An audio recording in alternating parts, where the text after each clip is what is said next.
un petit peu le ventre. Là, je vais le garder, ça. Tu peux le garder, il n'y a pas de problème.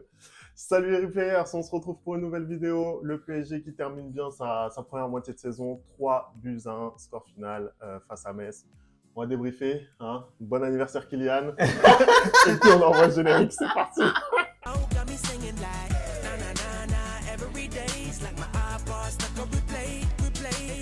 Allez, on va commencer ce débrief. Le PSG voilà, qui termine bien son année 2023. T'as pensé quoi du match, toi? Bah écoute, c'était un bon petit match, hein, un match sympatoche, hein, je vais pas te le cacher. Surtout en deuxième mi-temps. Surtout en deuxième mi-temps, voilà, c'est ce que j'allais dire, merci beaucoup. Apparemment, plus on fait de débrief, plus tu lis dans mes pensées. Surtout en deuxième mi-temps, parce que la première mi-temps, c'était une domination assez stérile du PSG, comme on a l'habitude maintenant depuis quelques matchs. Ils ont vraiment, je trouve, du mal contre les blocs bas. J'ai l'impression de voir mon ancienne équipe du Real Madrid qui ne savait vraiment pas y faire quand tu avais des équipes comme ça qui sont regroupés dans leur camp. D'ailleurs, très bonne défense de la part des Messins. Hein. Ouais, franchement, j'ai trouvé qu'ils ont fait une très bonne première période. Ils ont ensuite craqué en deuxième mi-temps. J'ai trouvé que, comme d'habitude, Paris jouait beaucoup à la baballe. C'est-à-dire ils ont le ballon, plus de 80% de possession, je pense, en première mi-temps. Oui, ils font tourner, mais ça mène à rien. Encore une fois, parce que je pense que le détonateur de cette équipe-là est absent, à savoir Ousmane Dembélé.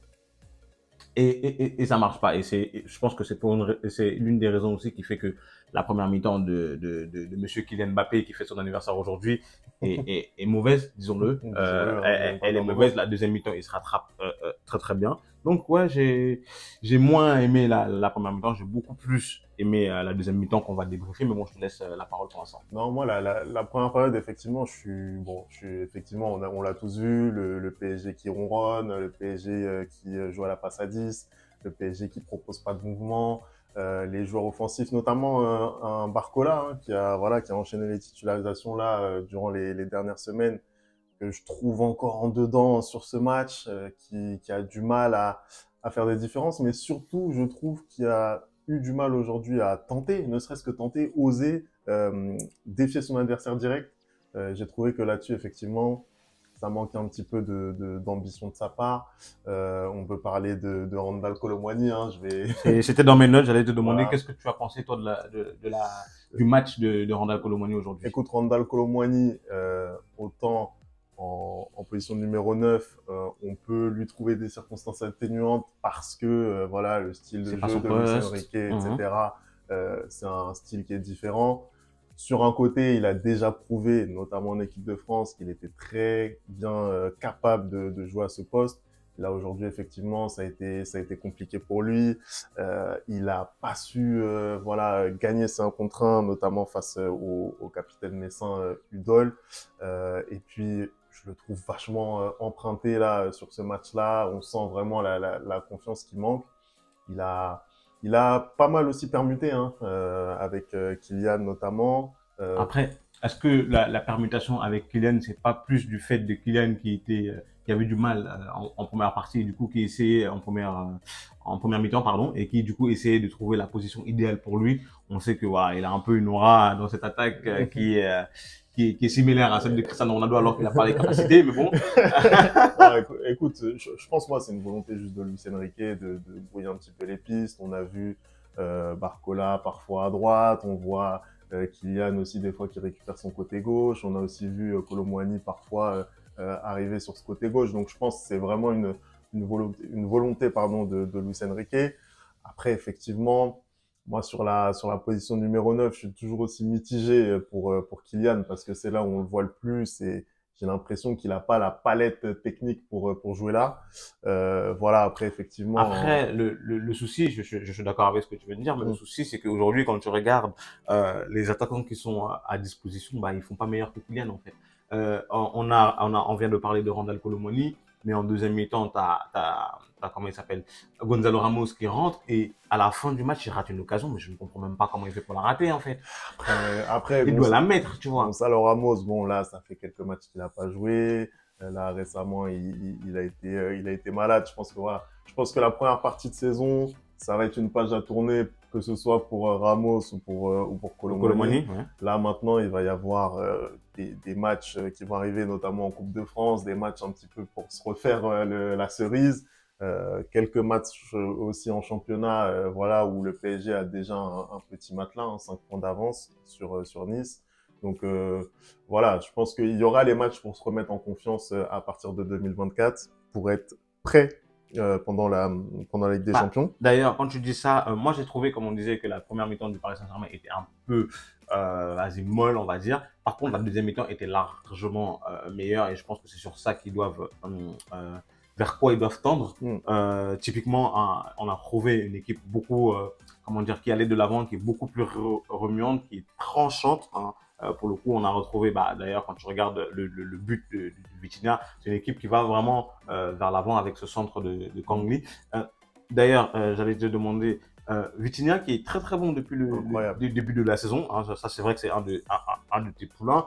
Je pense que pour moi, dans cette équipe, vraiment, ce qui doit être immuable maintenant, c'est le milieu de terrain. Je pense que le milieu de terrain, il est cimenté, ça y est, c'est carré. Et je trouve que c'est le seul endroit vraiment où aujourd'hui on n'a plus trop de doutes. Contrairement à la défense où aujourd'hui c'est Danilo qui joue encore, qui est très bon. Tu vois, donc souvent c'est Skriniar qui joue. On comprend pas en fait. L'attaque, pareil aussi, on a des doutes sur l'attaque. Toi, comment tu vois cette équipe à l'heure actuelle dans le championnat? Écoute, je suis assez d'accord avec toi sur le milieu de terrain. Peut-être même pas forcément par leur performance, même si voilà, Vitinha et Zaïre Emery, ce sont deux grosses satisfactions. Ugarte sur la première moitié de saison un peu moins au final, mais surtout moi ce qui me frappe au milieu de terrain, c'est que voilà, pour moi il n'y a pas d'autre solution. C'est ça qui fait qu'aujourd'hui ce sont les titulaires indiscutables. Après sur la défense, moi je te rejoins totalement. Danilo, c'est impossible qu'il soit pas titulaire dans cette équipe. On le dit à chaque fois. Mais encore une fois, ce soir, les interventions qu'il fait. Il sauve pas mal de choses. Il sauve pas mal de choses. Même si là, il a failli marquer contre son camp, mais il est quand même présent. Il est présent. C'est lui à chaque fois qui a une occasion adverse, qui amène le pied qui traîne, la tête qui va bien. Ouais. Donc il est toujours bien positionné. Skriniar, aujourd'hui, et notamment dans cette défense à 3, je trouve qu'il est mieux, clairement. Peut-être aussi par rapport à ce qu'il faisait à l'Inter Milan, il retrouve un petit peu plus de repères. Donc voilà, pour moi, là, à l'heure actuelle, aujourd'hui, dans une défense à 4, je vois Danilo devant Skriniar. Je suis désolé. Après, ça ne sera pas le cas. Je pense que Luis Enrique le voit Skriniar comme un titulaire. Mais pour moi, Danilo doit être devant, aux côtés de Marquinhos. Après, sur l'attaque, on a vu énormément de choses, énormément de formules, depuis le début de saison. Là, on voit que Barcola a l'air d'avoir les faveurs du coach. Moi, je suis mitigé. Hein. Je suis très mitigé sur ce que donne Barcola depuis là quelques matchs qu'il est titulaire. Oui, mais après, je trouve quand même, je vois ce que tu veux dire, mais moi, je suis l'un des premiers qui a milité pour que ce petit soit titulaire, parce que tout simplement, je trouve que il apporte un peu la même chose que Dembélé. Je veux pas dire qu'il est aussi fort, hein, non. Je trouve qu'il apporte justement cette percussion dont le Paris Saint-Germain a besoin. C'est-à-dire que aujourd'hui, on a une équipe de possession qui garde énormément le ballon, mais il faut être plus tueur, il faut être plus direct. Et c'est pas le cas en fait aujourd'hui. La différence peut-être pour moi, et c'est vraiment ce qui fait que Barcola aujourd'hui, je le vois pas comme un titulaire en puissance, c'est que il y a une forme en fait de systématisme dans ce que Barcola propose en fait. Ouais. C'est-à-dire que si tu as un petit peu de vitesse, et on l'a vu notamment ce soir, si ton vis-à-vis a un petit peu de vitesse, tu sais ce que Barcola va faire. Ouais. Tu sais ce qu'il va faire, ça veut dire qu'il va essayer de te déborder et voilà, il va pas se passer autre chose. J'ai l'impression que techniquement, tu vois, il y a un peu de limite et il y a toujours ce systématisme de vouloir prendre son adversaire de vitesse. Je trouve que voilà, techniquement, ça manque un peu de finesse. Moi j'aimerais bien revenir, avant de conclure, après, plus tard, sur Kylian Mbappé, j'aimerais bien revenir sur cette formation qu'on voit depuis quelques temps maintenant, le 3-4-3. Est-ce que toi, tu trouves que c'est pas plutôt maintenant celle qui est la plus adaptée pour le Paris Saint-Germain? Je suis pas d'accord. Moi aussi, je suis pas d'accord. Je suis pas d'accord. J'ai l'impression, là, depuis quelques matchs où on voit ce dispositif, c'est que bon, le PSG, globalement, il est beaucoup moins mis en danger. Ça, c'est une certitude. On voit que le PSG vraiment arrive à tenir le ballon dans des proportions qu'on n'avait pas vues jusque-là. Ouais. Ce soir, c'est un record, hein, plus de 75% Bon, après, l'adversaire de aussi possession de balle. fait que, voilà, quoi. Ouais, mais les précédents matchs qu'on a vus dans ce schéma, on avait plus ou moins ce ratio-là. 80% de possession de balle en première période, ça aussi, c'est un record. Donc, de ce point de vue, vraiment, ça permet à cette équipe d'avoir encore plus de maîtrise. Ouais. Après, dans la créativité, c'est là où j'ai beaucoup plus de doutes. En fait, le gros problème de ce dispositif, pour moi, c'est que on cantonne justement, que ce soit Warren Zaïre-Emery ou Kangin Lee, à des pistons, en Ouais, fait. ouais. Et ça pose un C'est énorme pas problème. idéal, ouais. Un Warren Zaïre-Emery, aujourd'hui, il a l'étoffe, il a la carrure et surtout, il a le physique pour pouvoir être un milieu relayeur qui se projette en fait dans les derniers mètres, Ouais. apporter ce surplus de créativité qui manque à ce milieu de terrain. Vitinha essaye de l'apporter un peu plus, mais tout seul, il peut pas y arriver en fait. Et un Zaïre-Emery, justement, pour moi, il doit être au cœur du jeu avec Vitinha. Donc, c'est le gros problème que j'ai avec ce schéma-là. Et Kangin Lee aussi, je le trouve pas bon. Je suis désolé, je le trouve pas bon. Et je pense que le schéma l'explique aussi. On l'a vu là en fin de match, en deuxième période, basculer sur le côté droit. Tout de suite, on voit ça allait mieux. Les automatismes, ça va beaucoup mieux. Ça va beaucoup mieux. Donc, pour moi, vraiment, le sujet des pistons par rapport à ce dispositif, c'est ce qui pose problème. Voilà. Et du coup, on va finir par ce que tu viens de dire. Est-ce que ce 3-4-3 n'est pas mis aussi en place pour favoriser, pour mettre dans les meilleures conditions le joueur phare de cette équipe, à savoir Kylian Mbappé, qui aujourd'hui est auteur d'un doublé en deuxième période. Il a eu du mal en première mi-temps, mais en deuxième mi-temps, il a enfin retrouvé le chemin des filets grâce à une frappe extraordinaire de l'extérieur de la surface. Et ensuite, il sent bien le coup avec ce deuxième but. Est-ce que pour toi, ça y est, il est enfin lancé? Est-ce que toute cette semaine où on le voit morose, on le voit faire la tête un peu, est-ce que c'est oublié? Voilà. C'est ce que j'ai envie de te demander comme question aujourd'hui. Écoute, pour moi... Est-ce que pour toi aussi, il fait un bon match? Voilà. Alors, pour moi, il fait un match mitigé. Forcément, tu es obligé de prendre en compte le doublé. Doublé. Et au final, c'est ce qu'on retient, puisque c'est ce doublé qui permet à Paris de gagner. Donc, tu peux pas l'occulter, c'est à mettre à son crédit. Voilà, c'est l'homme du match, on va pas se mentir. C'est lui qui fait basculer la rencontre. Donc, en ce sens, il fait un bon match, c'est ce qu'on lui demande. Après, tu peux pas m'empêcher de regarder le jeu et de regarder cette première période. Et je suis désolé. Un joueur de cette stature. Aujourd'hui, tout au long de la journée, on a vu je sais pas combien de stats qu'ils mettent en valeur. Ouais, je crois il a 45 buts, à plus de 50 buts à ses 25 ans en équipe de France. Exactement. Enfin bon, moi je veux bien, mais aujourd'hui, la réalité de ce que fournit Kylian Mbappé sur un terrain de football, aujourd'hui, ça m'inquiète beaucoup. C'est beaucoup. Après, c'est beaucoup, c'est un peu à l'image du football aujourd'hui, c'est-à-dire que c'est surtout statistique, en fait. Mais dans le jeu, défensivement, c'est pas ça.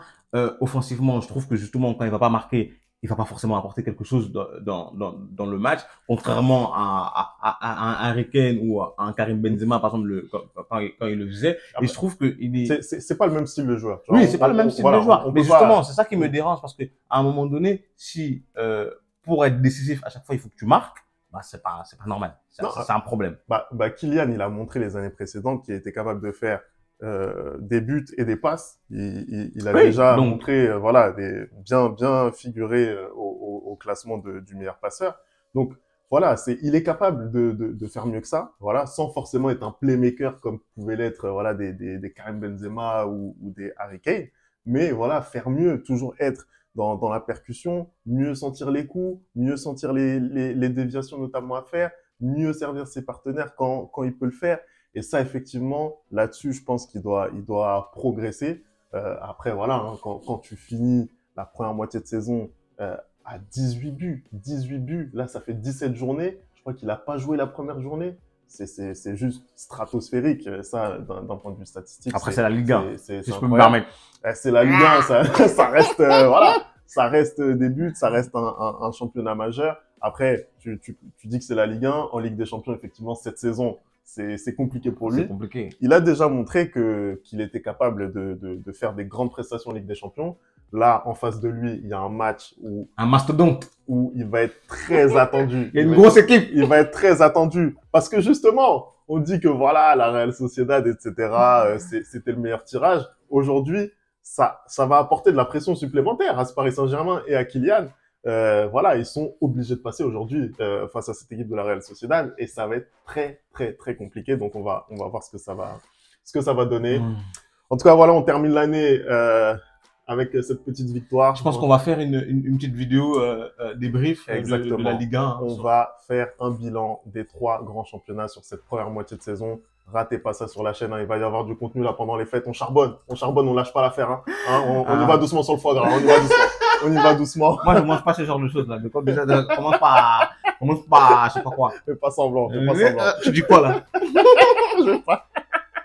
Je vais pas trop parler, c'est mieux. En tout cas, merci d'avoir regardé la vidéo, bien entendu. On n'oublie pas de nous suivre, hein, @lereplayfoot. Voilà, vous me dites ce que vous avez pensé de ce match, vous me dites ce que vous avez pensé de la première moitié de saison en Ligue 1. Comme on vous l'a dit, il y aura encore du contenu pendant ces fêtes, donc on reste connecté. Et on se retrouve très très vite pour une nouvelle vidéo. Ciao!